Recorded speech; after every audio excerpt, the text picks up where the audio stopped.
ఓం శ్రీ గురుదేవాయ నమః. ఓం సల్లక్షణ సమారంభాం చిదానందేతి మధ్యమాం అస్మదాచార్య పర్యంతాం వందే గురు పరంపరాం.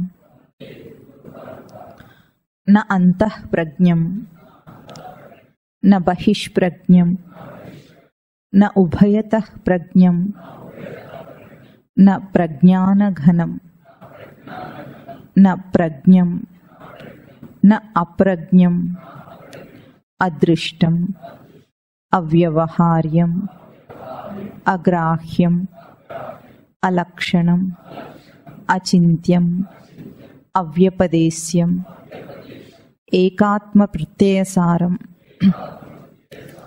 ప్రపంచోపశమం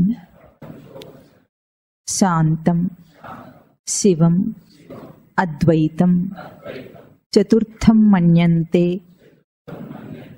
స ఆత్మా స విజ్ఞేయః. మాండుక్యోపనిషత్తులోనే ఈ మంత్రాన్ని పోయిన వారం మననం చేస్తున్నాము, ఇంకా మననం చేయాలి. ఈ మంత్రం యొక్క విశిష్టత ఏమిటంటే, ఒకే మంత్రంలో ఆత్మస్వరూపాన్ని వ్యక్తం చేయటానికి జీవుడికి తన స్వరూపం కాని దాన్ని చూపించి, ఆత్మ యొక్క లక్షణం ఎట్లా ఉంటుందో చూపించి, దాన్ని ఎట్లా ఆత్మను తెలుసుకోవాలో ఆ ఉపాయాన్ని కూడా ఒకే మంత్రంలో చూపించింది కనుక ఇది చాలా ముఖ్యమైనది, విశిష్టమైన మంత్రం. దీని తర్వాత వెంటనే మాండూక్యంలో ఓంకారం చెప్తుంది. ఇది ఓంకారం చెప్పటానికి ముందు ఆ గ్రౌండ్ ప్రిపరేషన్ అన్నమాట. అంటే మొత్తం ఆ తత్వాన్ని ఇందులో చూపించింది. చెప్పి వెంటనే ఓంకార అర్థాన్ని చెప్తుంది. ఓంకారము మొత్తము వేదాంత ప్రక్రియలోనే ఓంకారం యొక్క విశిష్టత చాలా గొప్పది. ఓం అంటే ఏకాక్షరం, బ్రహ్మకు ఏకాక్షరం అని చెప్తారు కనుక ఇది చాలా గొప్ప మంత్రము. దాన్ని బాగా అవగాహన చేసుకొని ఇది ప్రాక్టికల్గా తనలో తాను దర్శనం చేయటానికి ఉపయోగపడుతుంది. అందుకే ఈ ముందున్న పదాలన్నీ కూడా మనం మననం చేసాం. ఏమిటి? మొదటి 6 పదాలు ఏం చెప్పినాయి మనకు? నా అంతః ప్రజ్ఞం, నా బహిష్ప్రజ్ఞం, నా ఉభయతః ప్రజ్ఞం, నా ప్రజ్ఞానఘనం, నా ప్రజ్ఞం, నా అప్రజ్ఞం అనే 6 పదాలు ఏం చెప్పినాయి అంటే, ప్రజ్ఞ అన్న పదం చేత బాగా స్పష్టంగా తెలియబడుతున్న ఈ జగత్తు ఏదైతే జాగృత్ స్వప్న సుషుప్తి అవస్థలలో జీవుడికి ఉన్న అనుభవం ఉందో వీటన్నిటినీ కూడా ఒకదాని తర్వాత ఒకదాన్ని కొట్టేస్తుంది. ఇది కాదు, ఇది కాదు, ఇది కాదు, దీన్ని ఏమంటారు? న ఇతి నేతి ప్రక్రియ అంటారని చెప్పుకున్నాం. ఇది చాలా ముఖ్యమైన అంశం. తను కాందేదో తను తెలుసుకోవాలి ముందు. ఎందుకు? తను కాని స్వరూపాన్ని సత్యం అనుకొని దాంట్లో బ్రతుకుతున్నాడు. తన నిజ స్వరూపమేమో తనకు అస్సలు తెలియదు కనుక ముందు కాని దాన్ని కొట్టేస్తే మిగిలేది ఏది ఉంటుందో దాంట్లో తన స్వరూపాన్ని ఎట్లా అవగాహన చేసుకోవాలో చూపిస్తుంది. ఈ 6 పదాల తర్వాత ఏం చెప్పింది? అచింత్యం, అవ్యక్తం, అవ్యపదేశ్యం, అవ్యవహార్యం అని అంటే ఏవైతే ఈ లక్షణావృత్తి చేత చెప్పలేనివి, అంటే భౌతికంగా మనం ఏవేవి తెలుసుకుంటామో ఆ రూపంలో తెలుసుకోలేనిది అని మనం ఏం చేస్తాము? అన్నిటినీ కూడా మనం భౌతికంగా గ్రహిస్తాం. ఆ భౌతిక గ్రహింపుకు అందనిది, మనస్సు చేత చింతించలేనిది, వర్ణించి చెప్పలేనిది అని ఆత్మ యొక్క స్వరూపాన్ని చూపిస్తుంది. ఏది కాకపోతే మరి ఎట్లా తెలుసుకునేది అని అడుగుతాడు కాబట్టి జీవుడు. తర్వాత వెంటనే ఏం చెప్పింది? మళ్ళీ 5 పదాల్లో ఆత్మ యొక్క స్వరూపాన్ని ప్రయోగ స్థానాలుగా చూపించింది. దాంట్లో మనము ఏకాత్మ ప్రత్యయసారం అనే ఆ పదాన్ని అర్థం చేసుకుంటున్నాం పోయిన వారం. ఏకాత్మ ప్రత్యయసారం, ప్రపంచోపశమం అనే 2 పదాలను కలిపి అర్థం చేసుకుందాం. ఏకాత్మ ప్రత్యయసారం అంటే ఏక అంటే అద్వైత స్వరూపమైన ఆత్మస్వరూపము. ఏకాత్మ ప్రత్యయ సారం అంటే ఏమిటంటే, ప్రతి ప్రవర్తనలో సారభూతంగా మనం ఏది గ్రహిస్తామో అది అద్వైత స్వరూపమైన ఆత్మ లక్షణం అని చెప్తోంది. దాన్ని అర్థం చేసుకోవటానికి పోయిన వారం మనం ఇంకొక తైత్తిరీయ ఉపనిషత్తు మంత్రం చెప్పుకున్నాం. ఆ మంత్రం కూడా ఒకసారి చెప్తే మళ్ళీ మననం చేద్దాం. ఆత్మనః ఆకాశ సంభూతః ఆకాశాత్ వాయుః వాయోరగ్నిః అగ్నేరాపః అద్భ్యః పృథివీ పృథివ్యాం ఓషధయః ఓషధీభ్యః అన్నం అన్నాత్ పురుషః. ఆత్మ నుండి పురుషుడి దాకా, పురుషుడు అంటే జీవుడు అని అర్థం, పురుషుడి దాకా ఉన్న సృష్టి క్రమాన్ని చెప్తోంది ఈ మంత్రం.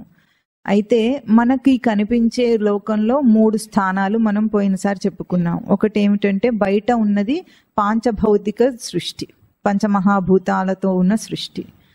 మన దగ్గర మనం అందరం ఎవరు ప్రాణులుగా ఉన్న జీవ సృష్టి, జీవులందరూ ప్రాణులు ఎవరెవరు ఉన్నారో జీవ సృష్టి.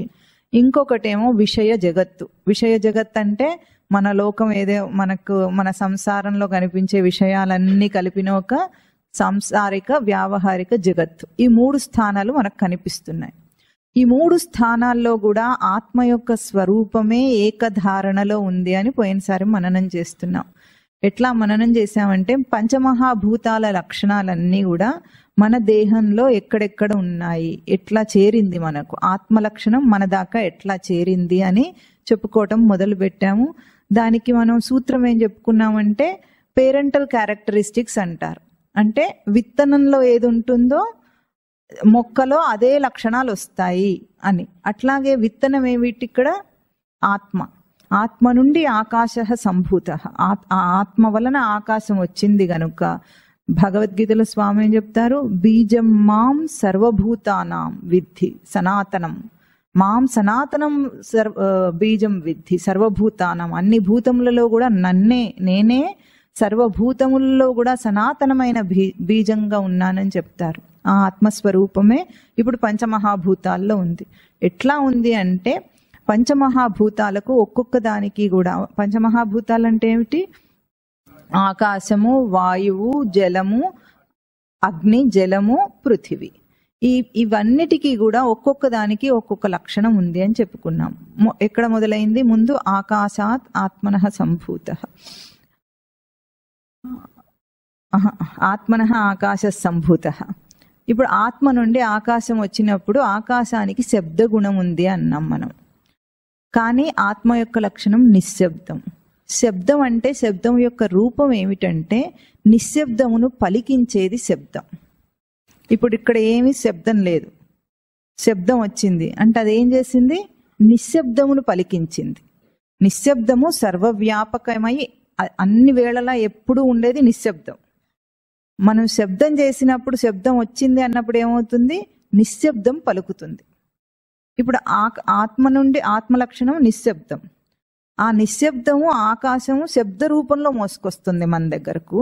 మన శ్రవణేంద్రియానికి అది అందుతోంది. ఇది పోయిన వారం చెప్పుకున్నాం. ఇది శ్రవణేంద్రియానికి ఏ రూపంలో అందుతుంది? శబ్ద రూపం అందుతుందా, నిశ్శబ్ద రూపం అందుతుందా అంటే మనం ఏమంటాం? శబ్ద రూపం అని మనం అనుకుంటున్నాం.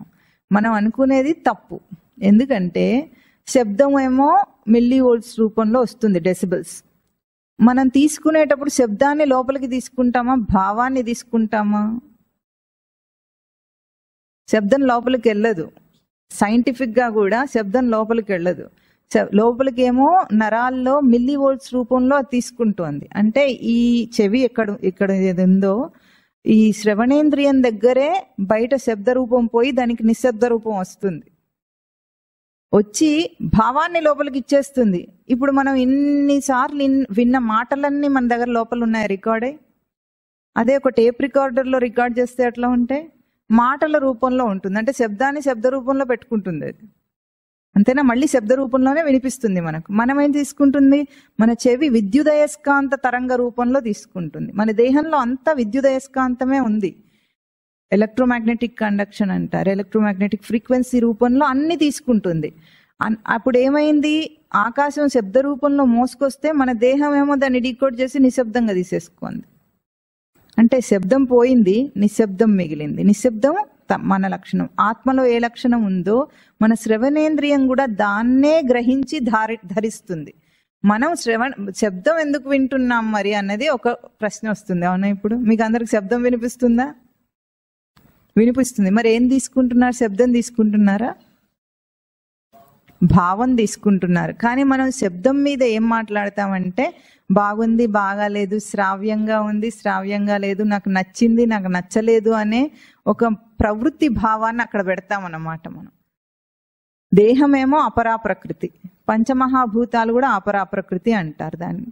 అంటే అపరా ప్రకృతి ఏమిటంటే సృష్టి ఎట్లా రచించిందో అట్లాగే పనిచేస్తుంది. అది దాంట్లో తప్పులు చేయదు. అది పంచమహాభూతాలు బయట ఉన్నవి, దేహంలో ఉన్న ఇంద్రియాలు కూడా అపరా ప్రకృతి కనుక అవి స్పష్టంగా ఆత్మ లక్షణాలనే నిలుపుకుంటాయి. మధ్యలో జీవుడు దూరుతాడు. జీవుడు దూరి బాగుంది అన్న మాట అనేటప్పటికీ శబ్దము, నిశ్శబ్దము, భావం అన్ని పోతాయి. వాడికి ఏం మిగిలింది?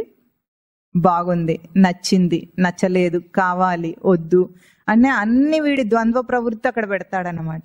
ఇది పెట్టేటప్పటికి రచననే అర్థం చేసుకోలేకుండా మనము ఇక్కడ దాటేస్తాం. దాటేసి ఎన్ని శబ్దాలు విన్నా ఏమైనా అవన్నీ ఎప్పుడైనా ఆలోచించాము ఇంతవరకు? మళ్ళీ తర్వాత ఆకాశాద్ వాయు అన్నారు. వాయువు ఏంది? వాయువు ఏమిటంటే దానికి స్పర్శగుణం ఉంది.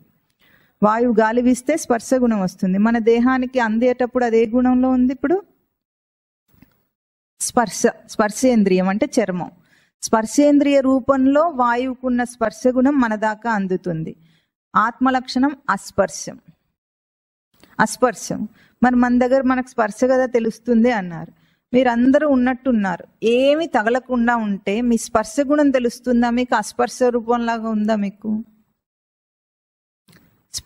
స్పర్శ గుణం ఉంది అన్న గ్రహింపు ఉంటుందా? మీకు ఉండదు. ఏదైనా తగిలితే అప్పుడు ఈ స్పర్శ గుణం యాక్టివేట్ అవుతుంది. అప్పటిదాకా అది అస్పర్శంగా ఉంటుంది. స్పర్శ గుణంలాగా ఉండదు. అది అస్పర్శ గుణము. దీన్ని వచ్చి అది తడుతుంది. బయటిది ఏదైనా వచ్చి తట్టినప్పుడు స్పర్శ తెలిసింది అంటాం మనం. స్పర్శ తెలిసిందంటే అంతకు ముందు అక్కడ స్పర్శ లేదు, అస్పర్శ రూపంలో ఉంది. ఆత్మ లక్షణం అస్పర్శ. వాయువు ఏం చేసింది? దాన్ని మోసుకొని వచ్చింది. క్యారియర్ అది మోసుకొని వచ్చినప్పుడు మనకు స్పర్శ అర్థమైంది. ఇప్పుడు ఆత్మలో అస్పర్శయే, మన దగ్గర అస్పర్శయే. మధ్యలో వాయువు మోసుకొచ్చిన స్పర్శ గుణం మనను ఇక్కడ చైతన్యవంతం యాక్టివేట్ చేస్తే స్పర్శ తెలిసింది. అప్పుడు మనం ఏమనుకుంటున్నామంటే బయటిదేదో ముట్టుకుంటే నాకు స్పర్శ తెలిసింది అంటాడు. అవునా? బయటి స్పర్శ తెలిసిందా? నీ స్పర్శ అప్పుడు యాక్టివేట్ అయిందా? తన స్పర్శ తనకు యాక్టివేట్ అయింది, అంతేనా? మరి బయటి దాన్ని ముట్టుకొని ఇది బాగుంది, ఇది బాగలేదంటాం మనం. ఇది మెత్తగా ఉంది, ఇది గట్టిగా ఉంది అంటామా? స్మూత్గా వెల్వెట్ బట్టలాగా ఉంది, పట్టు బట్టలాగా ఉంది, మెత్తగా ఉంది అని అంటాము. ఇవన్నిట్లో భ్రాంతి వస్తుందన్నమాట మనకు. అక్కడ యాక్టివేట్ అయింది నా స్పర్శ గుణం, కానీ దాని వల్ల కాదు. ఒకరినొకరు ముట్టుకున్నా, కౌగులించుకున్నా అది ఎవరి స్పర్శ? మరి భోగించాలంటే స్త్రీ పురుషులు వాళ్ళని వాళ్ళు భోగిస్తారా, పక్కవాడిని భోగిస్తారా? పెద్ద భ్రాంతి అన్నమాట. వాడి స్పర్శను వాడు ఆనందించగలడు కానీ బయట స్పర్శ తీసుకోలేడు. బయటిది ఏది కూడా దేహం దాకా వచ్చి నెట్టివేయబడుతుంది. దేహం తీసుకోదు దేన్ని కూడా. అట్లాగే స్పర్శ తర్వాత వాయోర్ అగ్ని.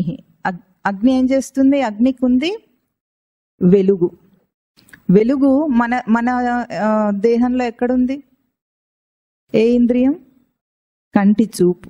రూపం అంటే కంటికి చూపు రూపంలో అగ్ని మన కళ్ళల్లో ఉంది. ఇప్పుడు అగ్నికి రూపం అనేది ఆత్మ లక్షణం కాదు. ఆత్మకు అరూపం, రూపం లేదు. అగ్ని వెలుగుతో మనకు రూపాన్ని చూపిస్తుంది. ఇప్పుడు మనం రూపాన్ని చూస్తున్నామా, అరూపమును చూస్తున్నామా? రూపాలనే చూస్తున్న గ్రహింపు మనకు ఉంది. ఒక్క విషయం ఆలోచించండి. ఏ రూపాన్ని చూసినా సరే ఎక్కడ తెలుస్తుంది అది? ఒక దృశ్యం చూస్తే ఎక్కడ గుర్తింపబడుతుంది? కంటి లోపల కదా. రూపంగా చూస్తామా, మన దర్శనంగా తెలుస్తుందా, దృశ్యంగా తెలుస్తుందా? దర్శనంగా తెలుస్తుంది. దర్శనం వచ్చేస్తుంది, దృశ్యం పోతుంది. యదృశ్యం తన్నస్యం. ఏదేది దృశ్య రూపంలో కనిపిస్తుందో అవన్నీ పోయినాయి. కన్ను ఇప్పటిదాకా ఎన్ని దృశ్యాలు చూసింది చెప్పండి? ఎన్ని దృశ్యాలు చూస్తుంది? లెక్కలేనన్ని దృశ్యాలు చూసినాయి. ఏమన్నా ఉన్నాయా? రికార్డ్ అయి ఉన్నాయా? అన్ని రికార్డ్ అయి ఉంటే మెమొరీ సరిపోదు మనకు. సరిపోతుందా? సరిపోదు. కానీ అట్లా లేకుండా ఏమైంది, అన్ని బొమ్మలన్నీ పోయినాయి, ఎన్నెన్ని చూసామో అన్ని పోయినాయి. దర్శనం ఉంది. అంటే మనది అదృష్ట స్వరూపం, అంటే దృశ్య రూపం కాదు, దర్శన స్వరూపం మనది. అదే ఆత్మలక్షణం. దేహం ఆత్మలక్షణాన్ని నిలుపుకుంటుంది స్పష్టంగా. మనమేమో చూద్దాం చూద్దాం చూద్దాం అనుకుంటాడు, ఎప్పుడు చూస్తూనే ఉంటాడు, దిక్కులు చూస్తుంటాడు. దీన్ని ఏమంటారు? చూపులు చూడక చూచెడి వారల చూపులోనున్నాడు, జ్ఞాన జ్యోతిర్మయుడై సర్వవ్యాపకుడైనాడు. దిక్కులు చూడకుండా చూసేవాళ్ళలో చూపులో ఉన్నాడట. ఎవరు? గీతామృత మహోదధి అంటే కృష్ణుడు, అంటే సచ్చిదానంద స్వరూపం. ఇప్పుడు ఆత్మలక్షణమే ఉంది.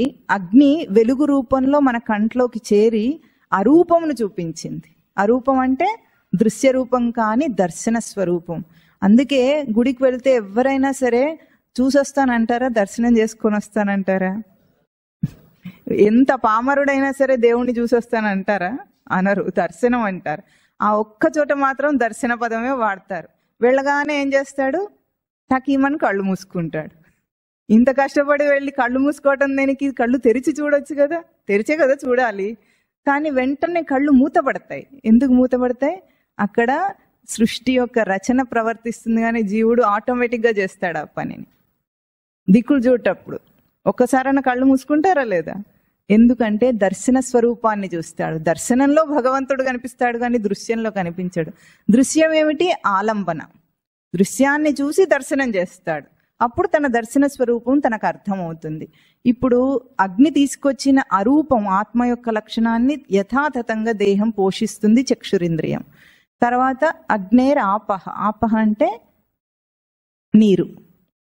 నీరుకి ఏముంటుందంటే రుచి అనే లక్షణం. రుచిని తీసుకొస్తుంది. మన ఇంద్రియం ఏమిటి? రసనేంద్రియం, నాలుక. రసనేంద్రియం మీద ఎన్ని రుచులు తెలుస్తాయి మనకు? షడ్రుచులు తెలుస్తాయి. మన వంటకాలన్నీ చెప్పొద్దు, షడ్రుచులు ముఖ్యము. తర్వాత వంటకాలు ఆ కాంబినేషన్లో చేసుకునేవి మిలియన్లు, మామూలుగా ఉండవు అవి. అన్ని రుచులను చూస్తుంది నాలుక. దానికి రుచి ఉందా? రుచి లేదా? అరుచి. అరుచి దాని అంటే రసన తేజస్సును ఉంటుంది. రుచులన్నీ తిన్నవన్నీ ఏమైపోయినాయి? ఇంత కష్టపడి గంటలు గంటలు వంటలు చేసుకొని తిన్న రుచులన్నీ ఏమైపోయినాయి? ఇప్పుడు ఏవీ లేవు. లాలాజలం రుచి ఏమిటి? ఏం రుచి లేకుండా దాన్ని చక్కగా మింగుతాడు. దాని మీద వంక పెడతారు ఎవరైనా? వంక పెట్టకుండా అరుచిని ఆస్వాదిస్తాడు వీడు.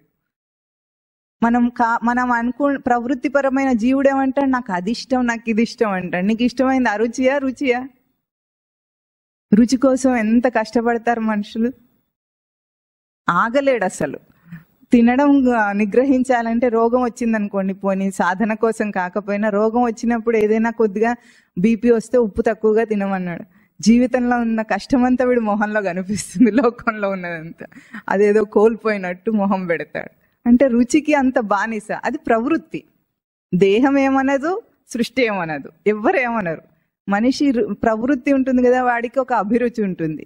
దాన్ని మధ్యలో ఎక్కించి నాకు అది కావాలి, నాకు ఇది కావాలంటాడు. కానీ దేహం ఏం పోషిస్తుంది? ఆత్మ యొక్క అరుచి లక్షణాన్ని పోషిస్తుంది. ఆస్వాదన నా సొంతం. దర్శనం ఎట్లా కంటికి ఉందో ఆస్వాదన నా నాలుకకుంది. అది ఎప్పుడైనా బయటి రుచి రాగానే యాక్టివేట్ అయి చైతన్యవంతమై రుచిని చూపిస్తుంది. కానీ దానికి ఏ రుచి ఉండదు. ఏ రుచి లేకపోయినా ఉమ్మయ్యరెవ్వరు కూడా, అసహించుకోరెవ్వరు కూడా, చక్కగా మింగుతుంటారు. అది లేకపోతే ఇంకా బ్రతకలేడు కూడా వాడు. లాలాజలం ఎండిపోతే మనిషి బ్రతకలేడు. కనుక అరుచి అనే లక్షణాన్ని పంచమహాభూతాలు ఎట్లా మోసుకొస్తున్నాయో ఆత్మ నుండి తన దాకా వచ్చి అది ఉంది. ఆపహ తర్వాత అద్భ్య పృథివీ. పృథివీకి ఏం లక్షణం ఉంటుంది? భూమి. పృథివీ అంటే భూమి. భూమికి ఏం లక్షణం ఉంటుంది?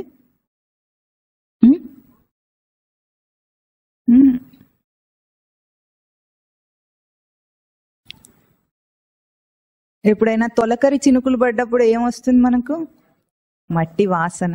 మట్టికి వాసన ఉంటుంది, గంధ లక్షణం ఉంటుంది భూమికి. ఆ గంధ లక్షణం మన దగ్గర ఆఘ్రాణం, వాసన, ముక్కు.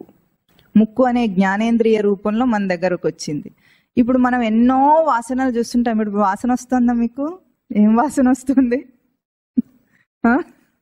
ఇక్కడ కూర్చుంటే వాసనలు ఘాట్లు అన్నీ వస్తున్నాయి. వీడికైతే తట్టుకోలేకుండానే ఉంది. మీకు ఎట్లా ఉందో కానీ, ఇంకా కొంచెం నయం ఇవాళ తలుపు మూసారు కానీ. ఇప్పుడు నూనె మరిగిన వాసన వస్తుంది, అవునా? వస్తుంది.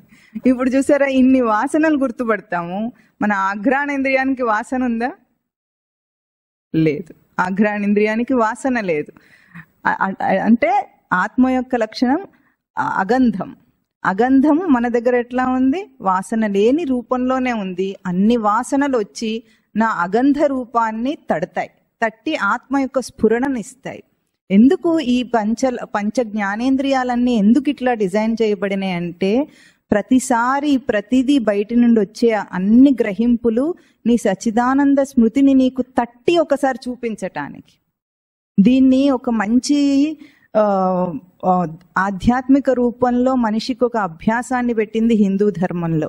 హిందూ ధర్మంలో పొద్దున్నే పూజ చేయటం అనేది అందరికీ ఒక అభ్యాసం ఉంటుంది. దాంట్లో మనం ఏమేం పెడతాము? ధూపము, దీపము, నైవేద్యము, చందనము, ఇంకా పుష్పము.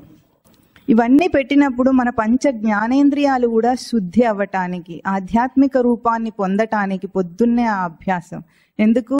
ధూపం ఏమి తీసుకొస్తుంది? వాసన.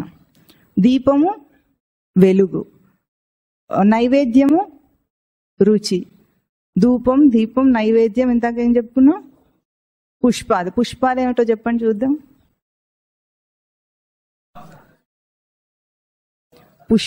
పుష్పము అంటే ఇక్కడ ఈ సందర్భంలో పుష్పం అంటే పుష్ప వికసనే ధాతువు, వికాసం అని అర్థం. పుష్పాన్ని ఎందుకు పెడతారంటే ఈ ఘ్రాణేంద్రియాల్లో ఉన్న ఇంద్రియం ఏమిటంటే శబ్దం. పుష్పాల దగ్గర తుమ్మెదలు ఘీంకారం చేస్తాయట, ఆ శబ్ద గుణాన్ని ధరిస్తాయట పుష్పాలు. అందుకు ఆ పుష్పం పెట్టినప్పుడు శబ్ద గుణాన్ని కూడా మనం శుద్ధి చేస్తున్నాం. చందనం పెట్టినప్పుడు స్పర్శ గుణం. ఇప్పుడు ఈ పంచ జ్ఞానేంద్రియాలను కూడా షోడశోపచార పూజ విధిలో మనం శుద్ధి చేసుకుంటాం అన్నమాట. ఇంత విజ్ఞానాత్మకంగా ఉంటుంది హిందూ ధర్మంలో ఏది చెప్పినా సరే. ఇట్లా శుద్ధి చేసిన తర్వాత నువ్వు ఈ పంచ జ్ఞానేంద్రియంలో వీటితోనే లోకంలో మనం తిరిగినప్పుడు అవి పవిత్రంగా ఆధ్యాత్మిక స్పర్శ కలిగి ఉంటాయి. అంటే మనం ఏమనుకుంటామంటే కన్ను చూస్తున్నప్పుడు బయటి నుండి చూపును చూస్తాం, కానీ లోపల నుండి చూడాలి. మన దృష్టి మారటం అంటే ఏమిటంటే గ్రహింపు బయటిది కాదు, ఆత్మ యొక్క తేజస్సు ఇక్కడ ఉండగా బయటిది వచ్చి ఆ తేజస్సును తట్టి నా సచ్చిదానంద స్మృతిని నాకు ఒక్కసారి గ్రహింపుకిస్తుంది. ఈ ధారణ ఎప్పుడు ఉంటుందో అప్పుడు వ్యక్తి పరివర్తన చెందుతాడు. ఎందుకంటే దీన్నే ఇక్కడ ప్రపంచం అంటాం మనం. ఇప్పుడు దాకా మనం చెప్పుకున్నది ఏమిటంటే, అంటే పంచమహాభూతాల తేజస్సు, ఆత్మ యొక్క తేజస్సును మోసుకొచ్చి మన జ్ఞానేంద్రియాలకు అందించటాన్ని వేదాంత ప్రక్రియ పంచీకరణం అంటుంది. ఏమంటుంది? పంచీకరణం ద్వారా ఏర్పడినప్పుడు ఈ ఇంద్రియాల ద్వారా పంచీకరణం అయిన తర్వాత ఇప్పుడు మనం లోకాన్ని చూస్తాం గనుక ఈ చూడబడేదంతా ప్రపంచం. ఎందుకు అది ప్రపంచం అయింది? పంచీకరణ ద్వారా ఏర్పడిన ఇంద్రియాల ద్వారా గ్రహింపబడుతుంది గనుక దీన్ని ప్రపంచం అంటున్నాం మనం. ఇప్పుడు ఇక్కడ ఏం చెప్తున్నారు? ఆత్మ లక్షణానికి ఏకాత్మ ప్రత్యయసారం ప్రపంచ ఉపశమం, ప్రపంచాన్ని ఉపశమింపజేస్తుందట. ఏకాత్మ ప్రత్యయసారం అంటే ఏమిటంటే, ఇప్పుడు ఆత్మ యొక్క ధారణయే పంచమహాభూతాల్లో ఉంది, మన జ్ఞానేంద్రియాలు జీవ సృష్టిలో కూడా ఉంది, ఒకటే ధారణ. ఆ ఏకాత్మ ప్రత్యయసారం ప్రతి ప్రవర్తనలో మన గుర్తింపుకు వస్తుంది. సారభూతమైంది ఏమిటక్కడ? నువ్వు ఏదైనా చూసినా, విన్నా, మాట్లాడినా, ఏ చేసినా, ఏ ఇంద్రియం ద్వారా ఏం చేసినా గ్రహింపుకు రావాల్సింది ఏమిటి? సచ్చిదానంద స్మృతి. సచ్చిదానంద స్మృతి ఆధారమై ఈ ఇంద్రియాలు ఉన్నాయి. బయట నుండి ఏదొచ్చినా ఇంద్రియాలను తడుతుంది. అంటే దేన్ని తట్టింది? సచ్చిదానంద స్మృతిని. ఒకవేళ ఉన్న పళంగా మీకు ఇప్పుడు ఉన్నట్లున్న ఈ ఇంద్రియాల గ్రహింపంతా తీసేస్తే మీరు ఏమవుతారు?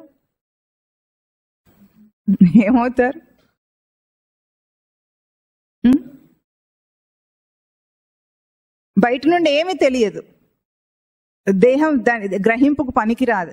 కానీ ద సెన్స్ ఆఫ్ బీయింగ్, నేనున్నా అన్న సెన్స్ పోతుందా? పోదు. అంటే దీని సెన్స్ నేనున్నానన్న ఆధారంగా ఇంద్రియాలు ఉన్నాయి. ఇంద్రియాలు ఉంటే నేను ఉంటానని అనుకోవద్దు. అంటే ఏమిటంటే ఇప్పుడు కోమాలో ఉన్న పేషెంట్ ఉన్నాడు అనుకోండి, వాడికి ఏమీ గ్రహింపులు లేవు, మనం పడున్నాడు అంటాం, కానీ వాడు అప్పుడు ఇంతే స్ఫురణతో ఉంటాడు. నేనున్నానన్న స్ఫురణ వాడికి పోదు. ఇది వేదాంతం చెప్తే అందరు నమ్మరు కాబట్టి ఒక సైంటిస్ట్ చెప్పాడు. సైంటిస్ట్ ఏం చెప్పాడు, అతను 12 రోజులు కోమాలో ఉన్నాడట. కోమాలో నుంచి బయటికి వచ్చిన తర్వాత అతను ఏం చెప్పాడంటే, ఇప్పుడు నేను మెలకువతో ఈ ఇంద్రియాలతో ఎట్లా లోకాన్ని చూస్తున్నానో, ఎట్లా నేను స్పృహతో ఉన్నాను, కాన్షియస్గా ఉన్నానో, అట్లాగే నేను అప్పుడు కూడా స్పృహతో ఉన్నాను, కాన్షియస్గా ఉన్నాను. కాకపోతే బ్రెయిన్ నుండి ఈ ఇంద్రియ గ్రహింపులు అందుకునే తేజస్సు ఆ నెట్వర్క్ కట్ అయిపోయింది. నెట్వర్క్ కట్ అయిపోతే దేహం పనిచేయదు. కానీ స్ఫురణ ఏదైతే ఉంటుందో, నేనున్నాను, ద సెన్స్ ఆఫ్ బీయింగ్, అది అన్ని ప్రాణులకు సమానంగా ఎప్పుడూ ఉంటుంది. దాని ఆధారంగా మనం ప్రవర్తన చేస్తున్నాం. ఇప్పుడు ఆత్మను ఎక్కడ తెలుసుకోవాలి, ఎప్పుడు తెలుసుకోవాలి, ఎట్లా తెలుసుకోవాలంటే, నువ్వు నడిచినా, లేచినా, కూర్చున్నా, మాట్లాడినా, విన్నా, చూచినా ప్రతి ప్రవర్తనలో తెలుసుకోవచ్చు. ఆత్మ దాగిలేదు, అందరికీ అన్ని వేళలా అందుబాటులో ఉంది. అది తానే కదా, తన స్వరూపం అది అందుబాటులో ఉండటం అన్న మన భాష ఇప్పుడు అంతే చెప్పుకోవడానికి, కానీ తనే అది అయి ఉన్నాడు. కనుక ఆ గుర్తింపు ఎప్పుడు వస్తుందో, ఆ గుర్తింపు వచ్చేదాకా మన దృష్టిని మరల్చాలి. బయట నుండి విన్న బాగుంది బాగుంది అనకు, ఒక్కసారైనా నా సచ్చిదానంద స్మృతి నాకు ఎరుకలోకి తెలుస్తుంది అని అంటే, ఆ స్థితి వస్తే మనిషి మారిపోయినట్టు, ఆ జీవుల్లో పరివర్తన అవుతుంది. అంటే విషయ దృష్టి పోయింది, ఆత్మదృష్టి వచ్చింది. ఇంకొక స్థానం ఉంది, అది చివరిలో చెప్పుకున్నాం. ఏమిటి? బయట జగత్ స్థానం. ఇప్పుడు జీవ సృష్టి దాకా వచ్చాము, ఆ బయట పంచమహాభూతాత్మక సృష్టి చెప్పుకున్నాం. ఇప్పుడు చివరిగా చెప్పుకుందాం దాన్ని, అది ఎట్లా ఉంటుందో విషయ జగత్. ఇప్పుడు ఏకాత్మ ప్రత్యయసారం ప్రపంచ ఉపశమం అన్నారు. ప్రపంచ ఉపశమం అంటే ఏమిటంటే, శమింపజేయటం అంటే అణచివేయటం అని అర్థం. ఈ మంత్రంలో ఇప్పుడు వచ్చే 5 పదాల్లో 3 పదాలకు ఒకటే అర్థం. శమం అంటే కూడా శాంతించడం, శాంతి, శివ, ప్రపంచోపశమం అన్నిటికీ ఒకటే ధాతు. శము ఉపశమే ధాతు అంటే అణచివేయటం అని అర్థం అన్నమాట. ప్రపంచం ఉపశమింపబడింది మన దగ్గరకు వచ్చి. మనం ఏమనుకుంటున్నాం, ప్రపంచంలో నేను తిరుగుతున్నాను, అన్ని తెలుసుకుంటున్నాను అంటున్నాడు. ఏది నీ దాకా రానివ్వట్లేదు నీ దేహం. నీ దేహం ఏం చేస్తుంది? ప్రపంచాన్ని ఉపశమింపజేసింది. ఎట్లా? శబ్దాలన్నీ పోయినాయి, శ్రవణ తేజస్సు ఎట్లా ఉంది? స్పష్టంగా ఉందా? వినిపించదేమో అని భయపడతారా? శబ్దం లేకపోతే చెవుడొచ్చింది అనుకుంటామా మనం? అనుకోము, స్పష్టంగా ఉంది. దృశ్యాలన్నీ పోయినాయి, దర్శన తేజస్సు అట్లాగే ఉంది. తర్వాత మనకు స్పర్శలన్నీ పోయినాయి, స్పర్శ జ్ఞానం అట్లాగే ఉంది. వాసనలన్నీ పోయినాయి, ఆఘ్రాణ జ్ఞానం అట్లాగే ఉంది. ఇంకొకటి రుచులన్నీ పోయినాయి, రసన తేజస్సు అట్లాగే ఉంది. ప్రపంచం ఉపశమింపబడుతుంది అంటే అణచివేస్తున్నాం మనం, మన దేహమే చేస్తుంది. మనమేమో దేహాన్ని తెలుసుకోకుండా వాడుకుంటూనే ఉంటాం. అయితే ఇక్కడ దాకా వచ్చిన తర్వాత ప్రపంచం ఉపశమింపబడిన తన ఆత్మస్వరూపాన్ని గుర్తించటం ప్రతి ప్రవర్తనలో. ఎప్పుడైనా గుర్తించండి, సాధనలో మనం సాధించగలిగేది ఏమిటంటే, అన్ని విషయాలు, ఇంద్రియాలకు ఇంద్రియ విషయాలు ఉంటాయి. ఇప్పుడు శబ్దమునకు విషయం ఏమిటి? శ్రవణమునకు విషయం శబ్దం, దర్శనమునకు విషయం దృశ్యం. మనం ఏం మాట్లాడతాం? మన ప్రపంచం అంతా దాంతో వ్యవహారం చేస్తూ ఉంటుంది. అవి లేవు అని చెప్తుంది దేహం. నువ్వెంత ప్రయత్నించినా సరే, ఎన్నిటి వెనుక పరిగెత్తినా సరే, దాని తర్వాత పదం అదే చెప్తుంది. ఏం చెప్తుంది? ప్రపంచ ఉపశమం శాంతం అన్నది. శాంతి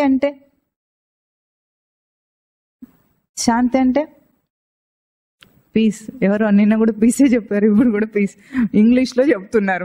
పీస్ అంటే ఏమిటంటే భాష మార్చి చెప్పమని అర్థం కాదు కదా. ప్రశాంతత. శాంతికి అన్న ఉపసర్గకు పెట్టారు. అయిందంటే ప్రశాంతత. శాంతి, ప్రశాంతి అంటే మీకు ఎప్పుడైనా ప్రశాంతంగా ఉండాలనిపించింది అనుకోండి, ఏం చేస్తారు? కాసేపు అందరిని పక్కన పంపించి మీరు ఒక్కరే కూర్చుంటే హాయిగా ఉంటుంది అనుకుంటారు కదా. అక్కడ మీ ఉద్దేశం ఏమిటి?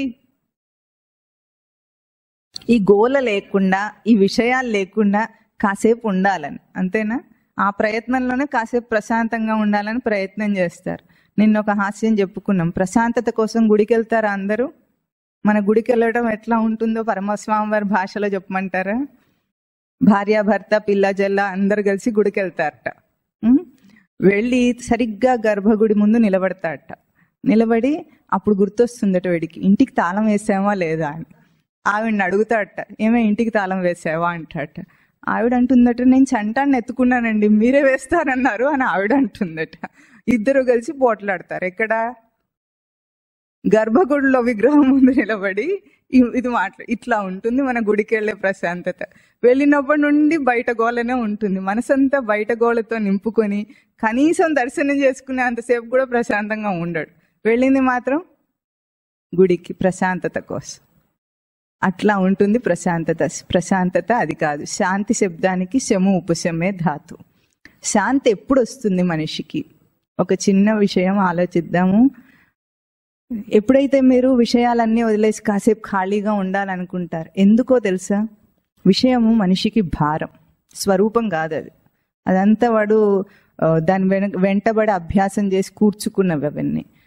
అది భారం, స్వభావ లక్షణం కాదు. కాబట్టి ఏం చేస్తాడు? అది లేకుండా ఉండాలి. మరి ఎందుకు మనిషి వీటి వెంటబడుతున్నాడు ఉండొచ్చు? ఒకసారి ఆలోచించండి. స్వభావం కాదు, కానీ దాని వెంటబడుతున్నాడు. ఎందుకు?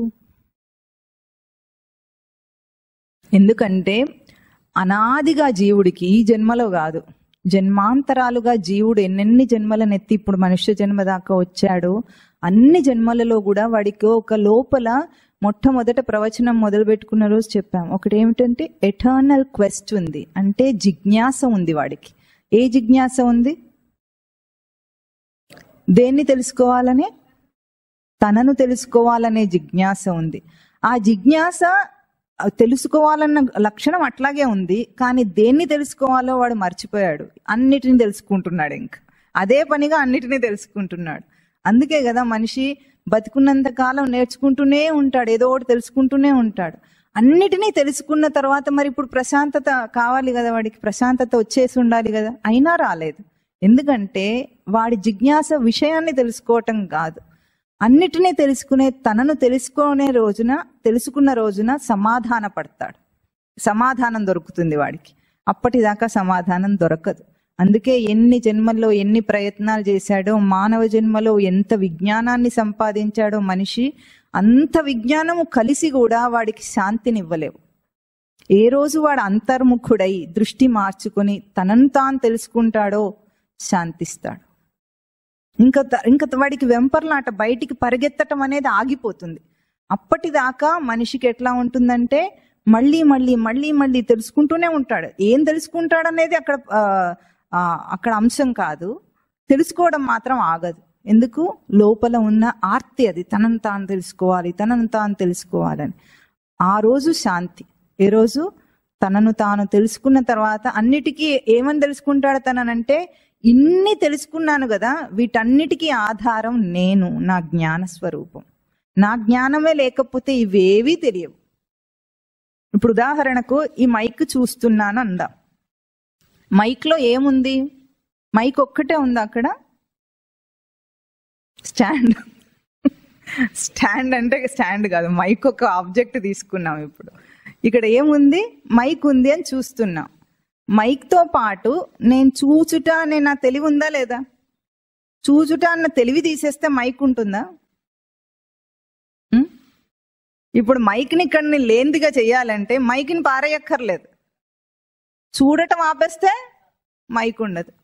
మరి ఈ ప్రపంచం అంతా లేకుండా చేయాలంటే ఏం చేయాలి? దాన్ని ఏమైనా చేయాలా? ఏం చేయక్కర్లేదు. ఇంత చిన్న కనురెప్ప మూసేస్తే మొత్తం మూసుకుపోతుంది. మొత్తం దుప్పటి కప్పక్కర్లేదు ప్రపంచం మీద, దాన్ని దాచక్కర్లేదు. మనము ఉపసంహారం చేసుకుంటే మన చూపుని దాని మీద నుండి అది ఉండదు. ఏదైనా సరే ఇందులో నా చూపు అనే జ్ఞానం ఇక్కడ ఉంటే ఇది ఉంటుంది. అట్లాగే దేంట్లోనైనా సరే నా జ్ఞానం ఆధారంగా అది ఉంటుంది, లేకపోతే అది ఉండదు సృష్టిలో. ఈ విషయం తెలుసుకున్న రోజు ఇంకేది అడగడు వాడు. అంతర్ముఖత వచ్చిన రోజు అన్నిటికీ ఆధారమైంది నా స్వరూపమే అయితే నేను దేన్ని తెలుసుకొని ఇప్పుడు నేను గొప్పవాడిని అవుతాను? దేన్ని చూసి గొప్పవాడిని అవుతాను? కాను ఏది అక్కర్లేదు. ఆ స్థితి వచ్చిన రోజు శాంతం. అది తన ఆత్మస్వరూపం. తర్వాత పదం ఏమిటి? శివం. శివ శబ్దానికి కూడా ఇదే ధాతు, శము ఉపశమే ధాతువు. అయితే నిర్వచనం చాలా బాగుంటుంది. అదేమిటంటే పరమానంద రూపత్వాత్ నిర్వికారో భవతి శామ్యతి ఇతి శివః. శామ్యతి అనాత్మనః ఇతి శివః. చెప్పండి. పరమానంద రూపత్వాత్ నిర్వికారః భవతి శామ్యతి అనాత్మనః ఇతి శివః. శము ఉపశమే ధాతువు. అంటే అన్నిటినీ అణిచేసే స్వరూపం శివలక్షణం అట. శివుడు ఎప్పుడూ కూడా ధ్యాన ముద్రలో కనిపిస్తాడు. చూసారా? ధ్యానంలో ఏం చేస్తున్నాడు? ప్రపంచాన్ని అణిచేస్తున్నాడు, ఈ సృష్టిని అణిచేస్తున్నాడు. ఎట్లా అణుస్తున్నాడు అంటే ఇక్కడ ఈ నిర్వచనంలో ఒక మంచి పదం చూపించారు. అదేమిటంటే పరమానంద రూపం అని చూపించారు. పరమానందం అంటే ఏమిటంటే ఇక్కడ మీకు ఇక్కడ సచ్చిదానంద లక్షణములు చూపించారు కదా. ఇక్కడ సత్ చైతన్య ప్రకాశ నివాస విచారణ జ్ఞాన ఆనంద లక్షణాలు ఉన్నాయి. ఇదేమో సత్, చివరిగా ఆనందం. ఆనందం అంటే సమృద్ధి అని అర్థం.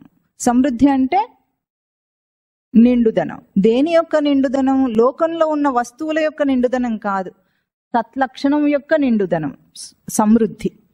మధ్యలో ఉన్నది చిత్ లక్షణం. అందుకే దీన్ని సత్ చిత్ ఆనందం అంటాం. ఈ చైతన్య ప్రకాశ నివాస విచారణ జ్ఞాన అన్న 5 కూడా చిత్లో ఇమిడి ఉన్న లక్షణాలు అన్నమాట. అంటే చిత్ అంటే ఏమిటి? చైతన్యము, ఎరుక దాకా, జ్ఞానం దాకా ఉండటం చైతన్యం. దీని యొక్క స్వరూపం పరమానంద స్వరూపం. దీని యొక్క పూర్ణ స్వరూపం పరమానందం. ఇప్పుడు ఇక్కడ ఏం చేస్తుంది శివలక్షణము? పరమానంద రూపత్వాత్ నిర్వికారః భవతి. వికారం లేనిదై అప్పుడు సామ్యతే అనాత్మనః. అనాత్మ వస్తువులన్నిటినీ కూడా ఎక్కడికక్కడ అణిచేస్తుంది. అందుకే మన జీవితం అంతా ఎట్లా ఉంటుందంటే, ఇప్పుడు మనం ఎక్కడైనా ఒక బోర్డు మీద చాక్ పీస్తో రాస్తుంటాం. చాక్ పీస్తో రాస్తుంటే అక్షరాలు ఏర్పడతాయి కదా. అదే డస్టర్తో రాస్తే ఏమవుతుంది? రాస్తూనే తుడిపేస్తాం. అట్లాగే ఉంది జీవితం. గతం నాస్తి. చెప్పండి, ఇంతకాల జీవితంలో మీరు గుర్తులు పెట్టుకోకపోతే, జ్ఞాపకం లేని విషయాలన్నీ ఏమైపోయినాయి? అవన్నీ ఎక్కడున్నాయి? అవన్నీ అసలు మరుపులోకి పోయినాయి అంటాం మనం. మరుపు అంటే అవి లేకుండానే పోయినాయి. ఈ లోకంలో లేవు, నా చిత్తంలో లేవు, ఎక్కడా లేవు. ఆ విషయాలు ఏమైపోయినాయి? జీవితం అంతా ఏమవుతుందంటే డస్టర్తో రాస్తున్నాం మనం. కానీ రాసేటప్పుడు ఎట్లా ఉంటుంది? చాలా సత్యం అన్నట్టు. ఇప్పుడు ఇది లేకపోతే ఎట్లా, ఈ విషయం లేకపోతే ఎట్లా, చాలా సత్యంగా ఉంటుంది మనకు అప్పుడు. కానీ ఆ క్షణం గడిచిపోతే ఎందుకు అన్నిటిని నెట్టేయగలిగాం మనం? ఆ శివస్వరూపం ఎక్కడుంది? కైలాసంలో లేదు. మన అధిష్టాన సచ్చిదానంద స్మృతి స్వరూపమే శివుడు.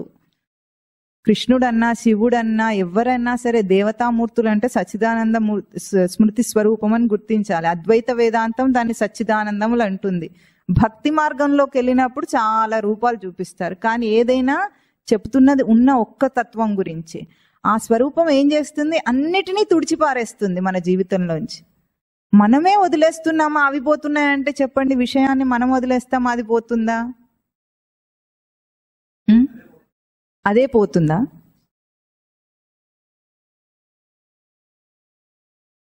సగం అటు సగం ఇటు చెప్తున్నారు. ఎందుకైనా మంచిది. ఇట్లా ఓటింగ్ ఉంటే కష్టం కదా.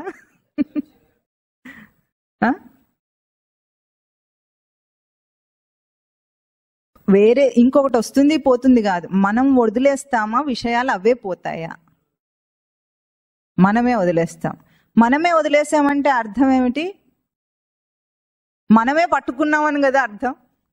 మనమే వదిలేయాలంటే మనం పట్టుకున్నదైతే వదిలేస్తామా? దానికే అదై ఉంటే మనం వదిలేస్తామా? ఇప్పుడు ఇది ఉందనుకోండి, అక్కడ పెట్టాలంటే ఎందుకు పెట్టగలను? పట్టుకున్నాను కాబట్టి వదిలిపెట్టగలను. ఇప్పుడు విషయాలన్నీ మనమే వదిలేస్తామని మీరు చెప్పారు. అది సరైందే, సమాధానం సరైంది. కానీ దాంట్లో గుర్తించాల్సింది ఏమిటి అంటే అర్థం ఏమిటి? మనమే పట్టుకుంటున్నాం. దీన్ని వదిలేస్తాం, అది పట్టుకుంటాం. కోతి చూసారా, ఒక కొమ్మ నుండి ఇంకో కొమ్మకు వెళ్ళేటప్పుడు ఇంకో కొమ్మ మీద చేయి మోపి ఇది వదిలేస్తుంది. కొమ్మల మీద నుండి ఆట ఆడుకుంటాం, కోతి కొమ్మచ్చి ఆట ఆడతాం అనమాట. మనం కూడా కోతి కొమ్మచ్చి ఆట ఆడి ఒక విషయాన్ని వదిలేస్తాం, ఇంకో విషయాన్ని పట్టుకుంటాం. పట్టుకున్నంతసేపు చాలా సత్యం అది. ఎందుకు సత్యం అంటే నేను పట్టుకున్నాను కాబట్టి అది సత్యం. దానికి అది సత్యం కాదు, నా ఉనికిలో అది ఉంది కాబట్టి అది సత్యం అయింది. ఇప్పుడు అన్ని పట్టుకున్నవి ఎప్పటికైనా వదిలేస్తాం. ఎందుకు వదిలేస్తాం? పట్టుకున్నాం కాబట్టి. దీనికి ఉపమానం చెప్తారు స్వామివారు. ఏమిటంటే ఇది ఒక పేపర్, దీని బరువు చాలా తేలికన్న కదా, ఎంత ఉంటుంది? కొన్ని గ్రాములు ఉంటుంది అంతే. దీన్ని ఇట్లా పట్టుకోమని ఇచ్చారనుకోండి, మీకు పెద్ద కష్టమా? ఏం కాదు. ఎంతసేపు పట్టుకుంటారు? ఎంతసేపు పట్టుకుంటారు? ఇట్లా కాసేపు చూస్తారు చూస్తారు చూస్తారు. నేను అటు పక్కకి వెళ్ళిపోయాను అనుకోండి, మీరు ఏం చేస్తారు? అటు పెడతారు. ఎందుకు? పట్టుకొని ఉండొచ్చు కదా. బరువు అవుతుందా? దీని బరువు కాదు. ఇక్కడ బరువు ఏమిటంటే చేతిని ఇట్లా పెట్టడం బరువు తనకు. ఎందుకు బరువు? చేతికి సహజమైన పోస్చర్ ఇది కాదు. ఇది ఇట్లా ఉన్నాం అనుకో మనకేమీ ఉండదు. ఇట్లా పెడితే మాత్రం బరువు అవుతుంది. కాసేపటికి భారం తెలుస్తుంది. ఇక్కడ ఇంత చిన్న కదలిక కూడా మనకు భారమే. ఎందుకు? అది సహజం కాదు కనుక. అంటే స్వభావానికంటే వ్యతిరేకమైంది ఏది చేసినా సరే, చిన్నదైనా సరే అది భారమే. మనిషి వదిలిపెట్టాల్సిందే. వాడు ఎంత ప్రయత్నించినా దాన్ని పట్టుకోలేడు. ఒక కాగితం పట్టుకునే సత్తా లేదు.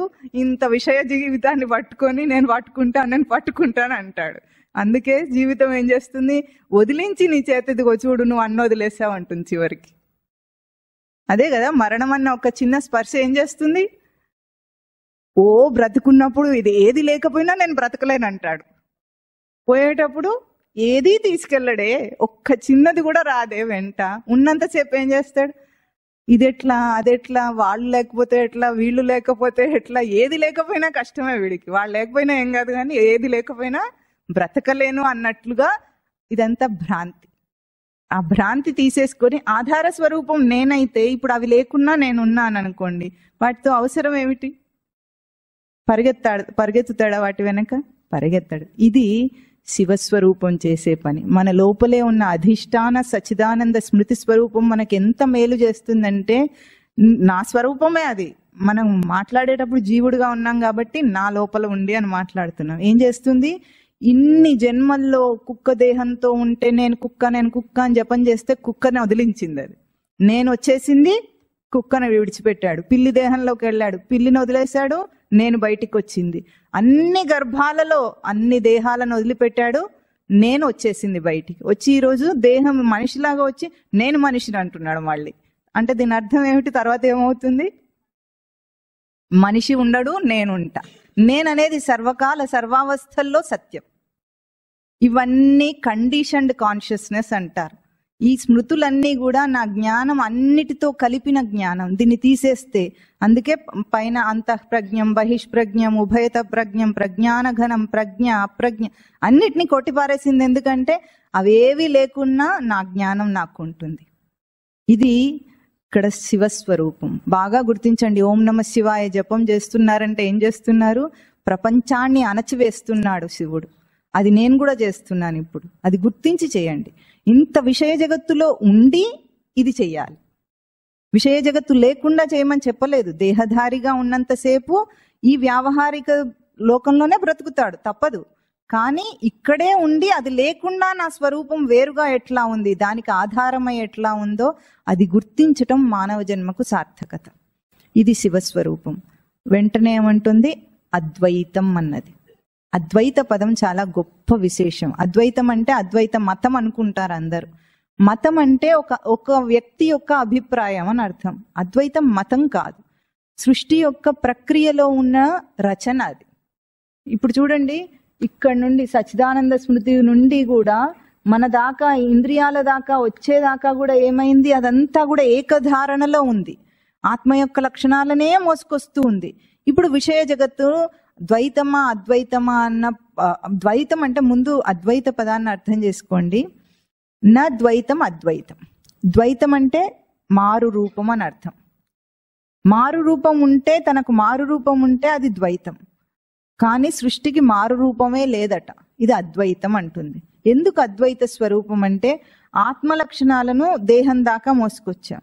ఇప్పుడు విషయ జగత్తులో ద్వైతం ఉందా అద్వైతం ఉందా చూద్దాం. మనిషికి ఒక కోరిక కలిగింది అనుకుందాం. కోరిక తనకు మారు రూపం. ఆ కోరిక వెనుక పరిగెత్తుతాడు. ఒక చిన్న ఉపమానం చెప్పుకుంటే కోరిక వెనుక ఎట్లా కోరికతో జగత్ ఎట్లా వస్తుంది ఒక చిన్న ఉపమానం చెప్పుకుందాం. స్వామివారి దక్షిణామూర్తి స్తోత్రం పుస్తకంలో రాశారు అది. మాంసంతో ఏదో వంటకం తినాలనిపించింది వాడికి. ఇప్పుడు ఏం చేస్తాడు వాడు? మొదలు పెట్టేది ఎక్కడ మొదలు పెడతాడు? ముందు తినాలంటే ముందు ఏం చేయాలి? కొనుక్కోవాలి. ఇప్పుడు రెడీమేడ్గా కొనుక్కున్నాడు ఆలోచించకుండా ఇంట్లో తింటే ఎట్లా ఉంటుందో ఉపమానం ఆలోచించాలి. ముందు ఏం చేయాలి? మాంసం కొనాలి. కొనాలంటే ఏం చేయాలి? మంచి క్వాలిటీ మాంసం ఎక్కడ దొరుకుతుందో ఆలోచించాలా లేదా? ఆలోచిస్తాడు, షాప్ వెతుక్కుంటాడు, పోతాడు. మంచి క్వాలిటీ ఉండాలి కానీ అదే సమయంలో తక్కువ ధరకు రావాలి. మన ప్రయత్నం అంతేనా? ఏదైనా సరే మంచిది ఉండాలి, చీప్గా ఉండాలి. తక్కువ ధరకు మంచి క్వాలిటీ దొరికేది వెళ్తాడు, ఆ షాప్ దాకా వెళ్తాడు. తర్వాత ఏం చేస్తాడు? బేరం ఆడతాడు, బార్గెన్ చేస్తాడు. తక్కువగా ఇవ్వాలి కదా ఉన్న దాంట్లో. పరమస్వామి వారు చెప్తారు ఏమంటారంటే, కూరగాయలు అన్ని కొంటాడట, కొసరు ఒక కరివేపాకు కట్ట అడుగుతాడట. ఇన్ని కొనుక్కున్నవాడు అది కొనుక్కోలేడా? కానీ ఈ కాలంలో కాదు, పూర్వం అట్లా ఉండేది. ఇప్పుడు కొసరు ఆకు కూడా ఇవ్వడు వాడు. కరివేపాకు కట్ట కాదు కదా, ఆకు కాడ కూడా ఇవ్వరు. అట్లా ఉండేది ఆ కాలంలో. అంటే ఇప్పుడు బేరం ఆడి అది కొనుక్కుంటాడు. కొనుక్కొని ఇంటికి వచ్చి ఆవిడకి ఇచ్చి వండమని అడుగుతాడు. వండించుకోవాలి కదా, అప్పుడు కాక పట్టాలి కదా కొంతైనా ఆమె వంట చేయాలంటే. ఆవిడ చేసిన వంట లోకంలో ఎవ్వరు చేయరు. నీ అంత రుచికరంగా అంటే పొంగిపోతారు ఆడవాళ్ళు. పొంగిపోయి వెంటనే చేసేస్తారు. ఈ ఒక్క మాట అంటే చాలు, వాళ్ళకి ఏ కష్టం తెలియదు పాపం. చేసేస్తారు. చేసి ఇప్పుడు తింటాడు, తిన్నది అరిగించుకుంటాడు. ఇప్పుడు ఒక జగత్తు తయారైందా లేదా? విషయ జగత్తు. ఇంత ఒక సంఘటన జరగాలంటే వీడి కోరిక కలిగిన దగ్గర నుండి తినేదాకా, తిన్నది అరిగేదాకా. అరక్కపోతే మళ్ళీ అరగడానికి మందు కూడా తాగాలి. అంత దాకా చేశాడు కదా. ఇదంతా ఆధారమై ఏముంది వెనకాల? కోరిక అనే కోరిక. మనకు కోరిక మారు రూపంలాగా కనిపిస్తుంది. అంటే నాకంటే వేరైన రూపం కదా. ఇప్పుడు ఆ కోరికకు అధిష్టానమై ఏ కోరిక ఉంది? నాకు మాంసం అనిపించిందా? ఆ నేనెవరు? ఎవరిని పోషించి నేను ఆ కోరికను పోషిస్తున్నాను? నేను అన్న నా స్వరూపం ఉండగా వాడికి దాని మీద ప్రవృత్తిని ఆపాదన చేసి కోరిక కలిగింది. అధిష్టాన రూపం ఎవరు?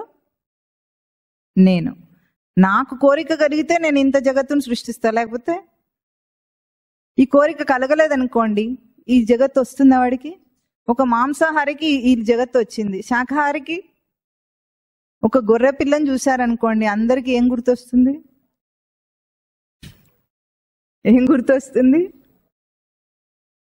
దీంతో ఏం వండుకొని తింటే బాగుంటుందనా? అది మాంసాహారికి. ఒక శాకాహారి ఆ గొర్రె పిల్లని చూస్తే అన్ని పశువులను చూసినట్టు దాన్ని చూస్తాడు, కానీ అది తినాలన్న దృష్టి వాడికి రానే రాదు. అంటే ఒక జగత్తుని మనం ఊహించినప్పుడు ఆ ఊహ దేని వల్ల కలుగుతోంది? కోరిక వల్ల. కోరిక ఎవరిది? తనది. నేను ఆధారమై ఉండి నా కోరిక ఉంది. ఆ కోరికను కలిగించుకొని మళ్ళీ విషయ జగత్తులో నేను ప్రవర్తిస్తున్నాను. కానీ నేనే లేకపోతే కోరిక ఉంటుందా? ఉండదు. అట్లాగే మన వాళ్ళు భ్రాంతిలో ఏం చేస్తుంటారంటే, తద్దినాలు పెట్టేటప్పుడు వాళ్ళకి ఎవరికి తద్దినం పెడతారో వాళ్ళకి ఇష్టమైన వంటలన్నీ చేస్తారు. అవునా? వాళ్ళు తింటారా? పాపం తినరు. ఎవరు తింటారు? చక్కగా గారెలు, అల్లపచ్చడి, పాయసం, ఇంకా ఎన్నో రకాల వంటలు చేసుకొని అన్ని వీళ్ళే తింటారు. వాళ్ళు తినరు, కానీ పేరేమో వాళ్ళది. ఇప్పుడు ఆ వ్యక్తి లేడు కదా, అవన్నిటికీ అధిష్టానం ఆ వ్యక్తిని నిలబెట్టి వాడి ఆధారం చేసుకొని మనం తినేసామన్ని. అట్లాగే ఒక కోరిక వెనుకాల నేను ఉండాలి. నేను లేకపోతే కోరిక ఉండదు. సృష్టిలో కోరికనే రాదు అసలు. ఆ కోరిక మారు రూపం, కానీ అధిష్టానమైన తన స్వరూపం అద్వైత స్వరూపం. అద్వైతం ఎట్లా అద్వైతం అంటే, ఇది స్వప్నంలో మనకు బాగా అర్థమవుతుంది. స్వప్నంలో ఒక ఇల్లు వచ్చింది, పెద్ద ఇల్లు కట్టుకున్నారు, ఇంట్లో కుటుంబ సభ్యులందరూ ఉన్నారు, అన్నీ ఉన్నాయి, అన్ని వస్తువులు, అందరు మనుషులు కూడా. ఎవరు వాళ్ళందరూ? ఎక్కడి నుండి వచ్చారు?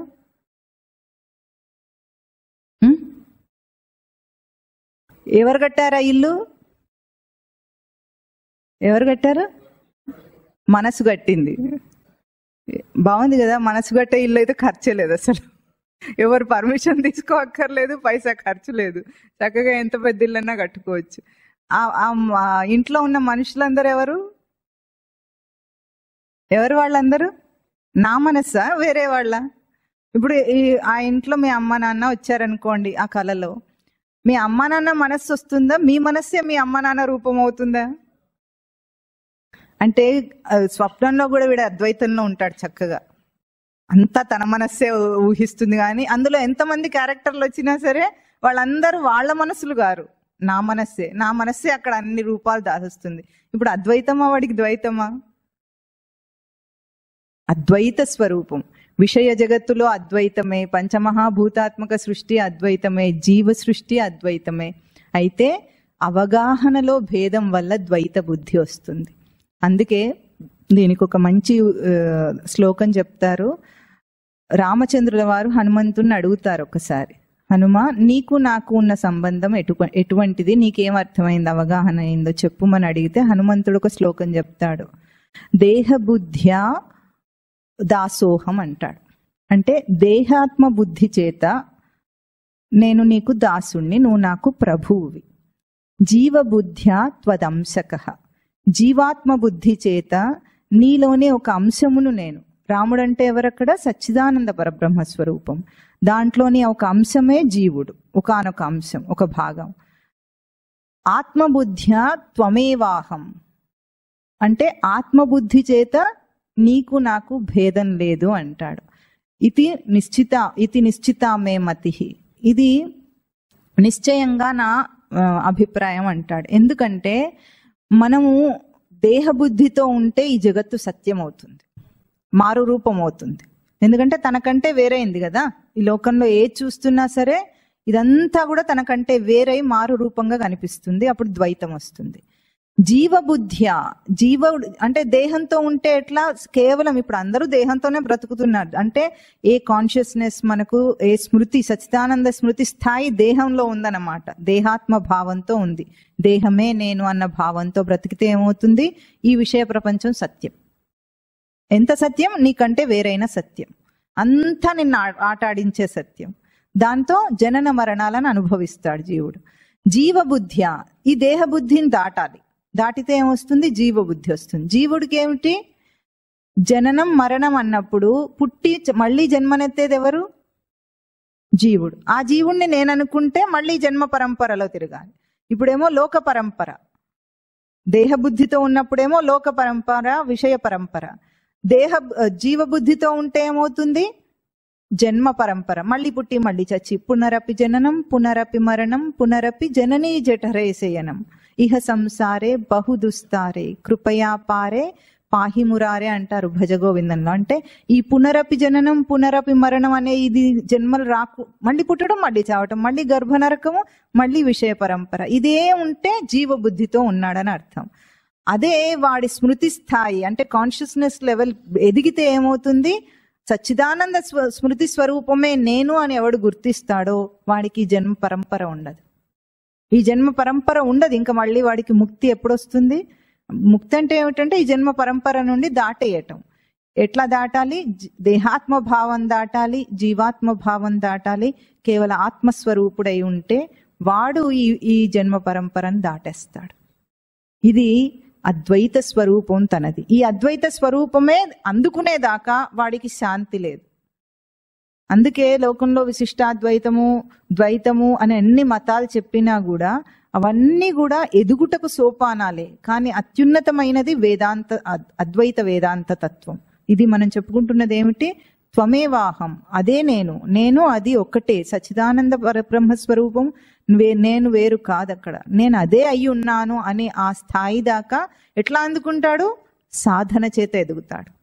సాధన చేత తన గ్రహింపులో ఎదుగుతూ ఉంటాడు. దీన్ని బ్రహ్మస్వరూపం అంటాం. అంటే జీవుడి ఆ స్మృతి ఎదగటం, తన ఎరుక జ్ఞానం ఎదగటం ఎట్లా వస్తుంది? ముందు దేహం దగ్గర కొట్టేయటం మొదలు పెట్టాలి. ఎట్లా?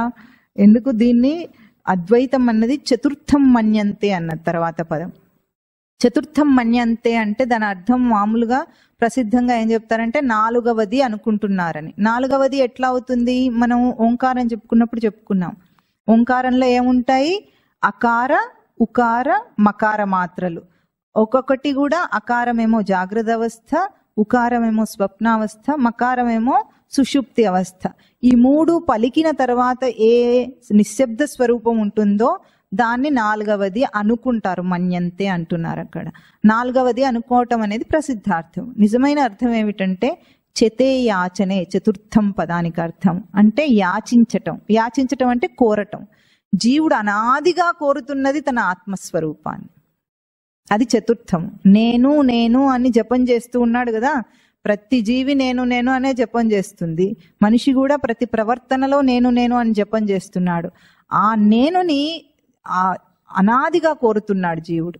అదెప్పుడు అందుకుంటాడో, ఆ నేను అన్న స్మృతి స్వరూపాన్ని అందుకుంటాడో అప్పుడు సహ ఆత్మ, అది ఆత్మస్వరూపం. సహ విజ్ఞేయ. విజ్ఞేయ అంటే తెలుసుకోతగింది అదే. సృష్టిలో ఇంకొకటి తెలుసుకోవాల్సింది ఏదీ లేదు. ఇప్పుడు ఉన్న పళంగానే తనకు ఆత్మానుభూతి పొందటానికి అవకాశం ఉన్నంత ఉత్తమ జన్మ మానవ జన్మ. ఎందుకు ప్రవర్తన చేయకుండా ఉంటామా మనం ఎప్పుడైనా? ప్రతి ప్రవర్తనలో తెలుసుకోవచ్చు. ఏకాత్మ ప్రత్యయసారం. ఏ ప్రవర్తనలోనైనా సరే నీ స్వరూపాన్ని పొందొచ్చు. అంతదాకా మనం ఏం చేయాలి? ఇప్పుడు ఎందుకు పొందలేకపోతున్నాము? కన్ను చూస్తున్నప్పటికీ నాకు దర్శన రూపం ఎందుకు అర్థం కావటం లేదు చెప్పగలుగుతారా? ఇప్పుడు ఇక్కడ విన్నారు, దృశ్యం వేరు దర్శనం వేరు. నేను దర్శన స్వరూపం, అది దృశ్యం పోయేది విన్నాం కదా. అయినా సరే చూస్తూ ఉన్నప్పుడు మనకు దర్శన అవగాహన రాకుండా దృశ్యం యొక్క అవగాహననే ఎందుకు వస్తుంది? ఎందుకంటే ఏ అంతరింద్రియం ద్వారా ఈ అవగాహన మనకు వస్తుందో, అంతరింద్రియం అంటే మనస్సు, బుద్ధి, చిత్తం, అహంకారం, ఇది విషయాలు విషయ వాసనల చేత మురికిబట్టుంది. ఇది శుద్ధమైతే విషయాలు విషయ వాసన అన్న స్పర్శ దానికి లేకుండా ఉంటే ఈ ఛానల్ ద్వారానే వస్తుంది ఆత్మస్వరూపం తన గ్రహింపులో. ఇదే ఛానల్. వేరే ఇంకేదో ప్రయత్నం చేయనక్కర్లేదు. మనం ఈ స్వరూపంతోనే అందుకోవచ్చు. కనుక మనము సాధన అన్న అంశంలో విజ్ఞేయ అని చెప్పి ఓంకారాన్ని చూపిస్తుంది. తర్వాత అందరూ కూడా మాండూక్యోపనిషత్ పుస్తకం తీసుకుని వివరంగా చదివితే స్పష్టంగా, ఇప్పుడు విని ఉన్నప్పుడే చదివారనుకోండి దృఢం అవుతుంది. లేకపోతే కొన్నాళ్ళకంతా మరుపులోకి వెళ్ళిపోతూ ఉంటుంది. అందుకే దృఢం చేయాలి ఎప్పుడైనా సరే. లోకంలో మీకు స్వామివారు ఒక ఉపమానం చెప్తారు. చిన్నపిల్లలకి పూర్వకాలం చెప్పేవాళ్ళు, ఇప్పుడు చెప్పట్లేదు కానీ, అనగనగా ఒక రాజు ఉన్నాడు అని చెప్తారా? కథ ఎట్లా మొదలైంది? అనగనగా అంటే రాజు ఎప్పుడున్నాడు? రాజు ఎప్పుడున్నాడు కథలో? ఇప్పుడు అన్నాం కదా, అనగనగా ఒక రాజు ఉన్నాడు అన్నాడు. ఎట్లా వస్తాడు రాజు అంటే అనగా అనగా వస్తాడు, అనకపోతే రాడు. అట్లాగే ఈ జీవుడు ఎట్లా వచ్చాడు? అనగనగా వచ్చాడు, అనకపోతే రాడు. ఇప్పటి నుండి ఏమనాలి? నేను జీవుడిని కాదనాలి, నేను సచ్చిదానంద స్మృతి స్వరూపం. మీకు అది బాగా వచ్చింది, అది బాగా నేర్పించారు. కానీ అది అంటూ ఉన్నారనుకోండి, అది అవుతారు. లోకంలో ఏదైనా సరే అని చేసుకుంటున్నాం సత్యం. మనం ఇంత బాగా కనిపిస్తుంది ఈ లోకం, ఇట్లా కాక ఇంకెట్లా బ్రతుకుతారు అని అడుగుతారు కదా, ఇది లేకుండా ఎట్లా ఉంటారని. ఇది అంతా అంటే అయ్యింది, అనకపోతే కాదు. ఇప్పుడు పోల్చుకోవటానికి ఊహించండి, ఇప్పుడున్న ఈ లోకపు తీరు, పోకడ, ఫ్యాషన్స్ ఇవన్నీ ఒక 20 సంవత్సరాల క్రితం ఉన్నాయా? లేవు కదా. ఇప్పుడు ఎట్లా ఉన్నాయి? ఇది లేకపోతే ఎట్లా ఉంటారు అని అడుగుతారు. అంత చాలా విచిత్రంగా, అసలు లేనట్టు. ఫోన్ లేకుండా ఉన్న వాళ్ళు ఎవరైనా ఉన్నారా ఇక్కడ? ఫోన్ లేని కాలంలో మీరందరు ఫోన్ వచ్చిన తర్వాతనే వచ్చారా? వీడైతే ఫోన్ లేని కాలంలో కూడా ఉన్నాడు, లేరా? ఉన్నారు. ఇప్పుడు ఫోన్ లేకపోతే బ్రతకగలరా? ల్యాండ్ లైన్ కాదు కదా, మొబైల్ లేకపోతే ఒక్క నిమిషం కూడా ఊపిరి ఆడదు వీడికి, అసలు బ్రతకడు వాడు. అట్లా ఉంది. ఇప్పుడు ఇవి ఎట్లా వచ్చింది? అది ఎట్లా సత్యమైంది? అనగనగా సత్యమైంది. లోకంలో అన్నీ అనగనగా సత్యం అవుతాయి. ఇంకో 20 ఏళ్లకు ఏమవుతుందో తెలుసా? పిల్లలు కంటితో చూడరు, కంటికి ఏదో పెట్టుకొని గ్యాడ్జెట్తో చూస్తారట. అదేదో ఏ టెక్నాలజీ కనిపెడతాడట వాడు, కంటికే పెట్టుకుంటాడట. అప్పుడు వాడు కన్నుతో చూడటం మానేసి దాని ద్వారా చూస్తాడట లోకాన్ని. అప్పుడు వాడికి నేర్పించాలంటే, మనం అది లేదని నేర్పించాలంటే చాలా కష్టపడాలి. నువ్వు అది తీసేస్తే నీకు ఒక కన్ను ఉంది అని చెప్పాల్సి వస్తుంది. అప్పుడు వాడు ఏమనుకుంటాడు, ఆ పిల్లలందరూ ఏమనుకుంటారంటే పూర్వకాలం కంటితోనే చూసేవాళ్ళట అని మాట్లాడుకుంటారు. అంటే ఈ లోకము, ఈ పోకడ, ఇదంతా కూడా ఇప్పుడున్నది సత్యం ఏం కాదు. అనాదిగా ఉన్న తన స్వరూపమే సత్యం. ఇవన్నీ అనగనగా అభ్యాసం చేసి వచ్చినాయి. ఇప్పుడు మనం ఏం చేయాలి? కౌంటర్ అభ్యాసం చేయాలి. దానికి ఏమిటి? వాటిని తీసేయటం అభ్యాసం చేయాలి. అప్పుడు మనిషికి 2 పాసిబిలిటీస్ ఉంటాయి. అయితే పశుత్వానికి దిగజారగలడు, లేదా దైవత్వానికి ఎదుగుతాడు. మధ్యలో ఉన్నవాడు మనిషి. ఇప్పుడు జారితే ఇప్పుడు ఏమవుతున్నాడు? పశువే అవుతున్నాడు. నెమ్మదిగా పశుత్వానికి వెళ్తున్నాడు. ఎందుకంటే తన జ్ఞానం అనేది తనకు తెలియకుండా బ్రతికేది పశువు. తనకొక జ్ఞానం ఉందని తనకి తెలియదు. ఆ జ్ఞానం ఉందని తెలియకుండా ఇప్పుడు మనిషి బ్రతుకుతున్నాడు. విషయాల మీద వెంటబడి అదే సత్యం, అది లేకపోతే బ్రతకలేను, జీవిత కాలంలో దాన్ని సంపాదించి తీరాలి. ఎన్ని సంపాదించినా అన్ని విషయాలు నిరూపిస్తాయి. ఇది సత్యం కాదు, ఇది సత్యం కాదని చెప్తుంది పాపం. దాని భాష మనకు అర్థం కాదు. ఇది పశుత్వానికి దిగజారటం. దేని మీద నియంత్రణ ఉండదు, ఒక నిగ్రహ శక్తి ఉండదు. అదే నిగ్రహ శక్తిని సంపాదిస్తే ఏమవుతుంది? తన దైవీ లక్షణాలను అందుకుంటాడు, ఎదుగుతాడు మనిషి. అందుకే మనుష్య జన్మ మధ్యలో ఉంటుందన్నమాట. ఎదుగుతావా, దిగజారుతావా? పాపం పుణ్యం అన్న 2 పదాలు వాడతారు కదా లోకంలో. పాపం అంటే ఏమిటో తెలుసా? తప్పు చేస్తే పాపం అని మన ధార్మికంగా చెప్తారు మనకు. పాపం అంటే పతనం చెందటం అని అర్థం. పతనం అంటే దిగజారటం. ఏదైనా ధార్మికంగా మనకున్న